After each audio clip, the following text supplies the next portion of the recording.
course, the big crisis for France in terms of its efforts to decolonize was always going to be in Algeria, which, as I explained in the previous lecture, most French people did not consider to be a colony at all. They considered it to be an integral part of France itself. Unfortunately for the French, a lot of people in Algeria disagreed with that. In 1954, a new group called the Front de Libération Nationale, the National Liberation Front, launched a paramilitary campaign against French rule in Algeria. So starting on November 1st, 1954, there was an armed campaign on the part of Algerian nationalists to drive the French out of Algeria. Actually, the Algerian nationalists themselves are somewhat fragmented, and as well as attacking the French state, they also quarrel amongst themselves and go as far as killing one another at different times as well, which kind of added to the horror of the conflict that took place in Algeria, that at times was quite vicious. So the Algerian nationalists began by bombing various government buildings in Algeria, as well as assassinating members of the French police and army based in Algeria. And in response, the French government itself could oftentimes be quite brutal in trying to suppress this Algerian nationalist surge. There was many accusations that French army officers and police officers tortured Algerian nationalists who they captured, oftentimes tortured quite cruelly in order to extract information from them. What made Algeria different from other French colonies was the large number of French settlers or people of European descent who had settled in Algeria over the previous 130 years. They were known as the Pieds Noirs, literally the Blackfeet, settlers of Algeria. There was about 1 million Pieds Noirs in Algeria in the 1950s, and the vast majority of them obviously wanted France to retain full control over Algeria and not to give in to the Algerian nationalists or to the Front Libération Nationale. And this attitude was kind of reflected in France itself. I mentioned this earlier on, but Pierre Mendès France, amongst others, was very adamant, Algeria is France. He was prime minister when the Algerian conflict broke out. And so that was his response, that there was going to be no concessions on the fact that Algeria is a part of the French state, and therefore independence was not up for negotiation. But in the political fallout of the Algerian conflict, it quite quickly came to dominate French politics back in France itself. And it also helped play a role in the rise of a new political movement called Pugilism, named after the guy pictured here, Pierre Puget.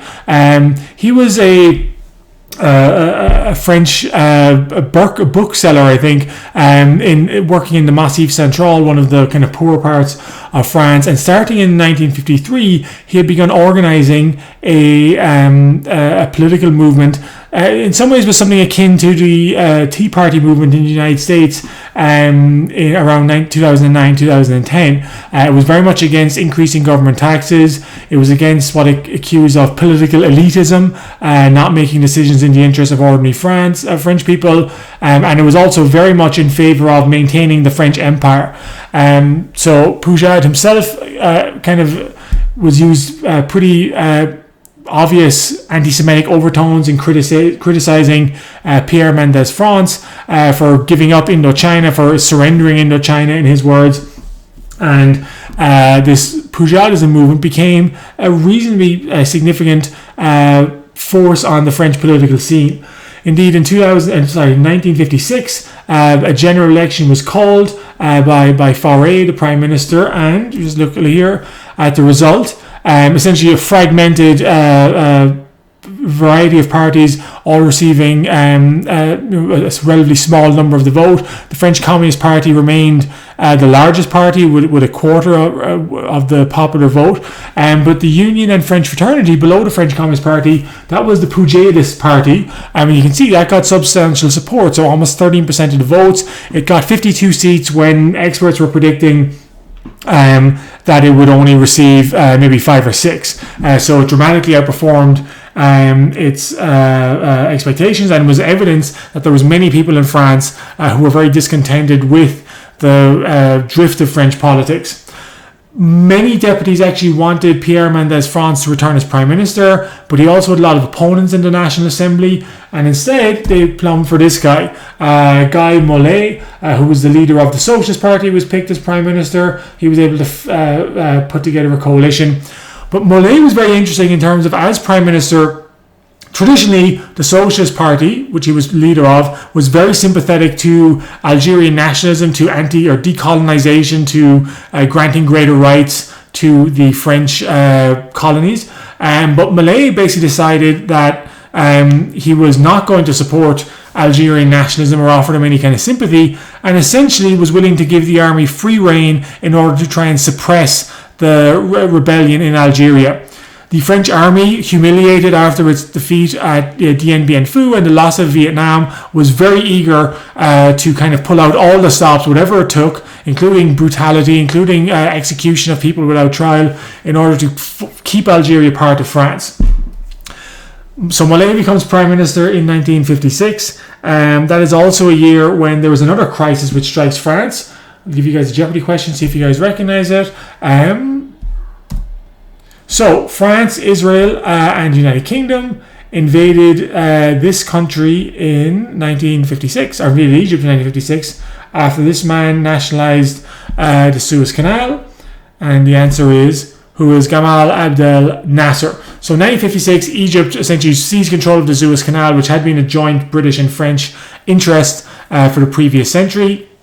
And in order to kind of punish Nasser and to seize back control of the Suez Canal, the British, French, and Israelis staged. So basically, Israel invaded Egypt, and the British and French sent in troops, in theory, to act as peacekeepers, in reality, to assist the Israelis in toppling Nasser. The French wanted to topple Nasser because they felt he had given far too much assistance to Algerian nationalists, and they wanted to discourage him basically from his activities. So the political divide in France, so the Suez Canal, ultimately it was the United States put pressure on Britain and France to withdraw from the Suez Canal, and actually threatened to create a run on the British pound and ruin the British economy if it didn't withdraw. So both the British and French were quickly forced to withdraw from the Suez Canal, and it was kind of another sign that both the British and the French were now really, in global terms, second-rate powers. They were no longer at the top tier of major international nations. But back in France itself, the big conflict, of course, the big divisive issue of France was the Algerian War. The Algerian War in the 1950s and early 1960s was essentially, you could draw the parallel with the Dreyfus Affair of the 1890s, that it bitterly divided French society about what was the best course of action. Some, as we saw, like Mendès France, insisted that it was part of France and that was not up for discussion. Others believed that Algeria was clearly a colonized nation, and that France, having experienced occupation itself during the Second World War under the Nazis, simply had no right to occupy another country in the same way. It also produced a lot of division within the Socialist Party itself, and it caused a crisis amongst the political left. The Socialist Party, as I saw, essentially had abandoned, as I mentioned, its earlier principles of defending the rights of the people of the French colonies, and it was essentially giving a blank check to the army to suppress the rebellion. So this image here is Leon Blum and Marx being kicked out of the Socialist Party, being ordered to leave. The Communist Party similarly did not, it wasn't quite as sympathetic or as vocal in support of the army as the Socialist Party, but it did not criticize the army very much either, because it was afraid of losing votes and being seen soft on the Algerian question. And so this created a new force in French society, the second left. Essentially, it was a split within the left between those who supported the traditional leftist parties, the communist parties, the communist and socialist parties, and those who felt that those parties essentially were betraying their values for narrow electoral interests. In other words, they were just going along with this because it was unpopular to oppose the army in Algeria as opposed to it being right. So the second left was a movement of a variety of people across the political spectrum of the left, who were kind of horrified by this institutional attitude amongst the Socialist Party and the Communist Party to not wanting to confront what they felt the evil the army was doing in Algeria.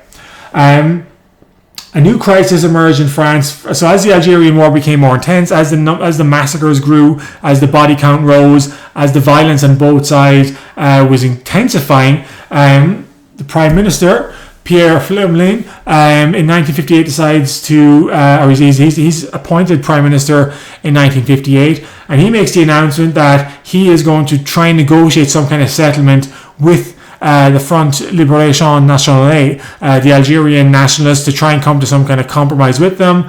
And that produces outrage in Algeria itself. Essentially, it creates a coup d'etat that many of the Pied Noirs in Algeria storm government buildings, revolt against the authority of the French state, and they are supported in this by the French army itself. So the French army in Algeria is refusing to get involved in or somebody's not only not suppress this coup d'etat but actually supports it.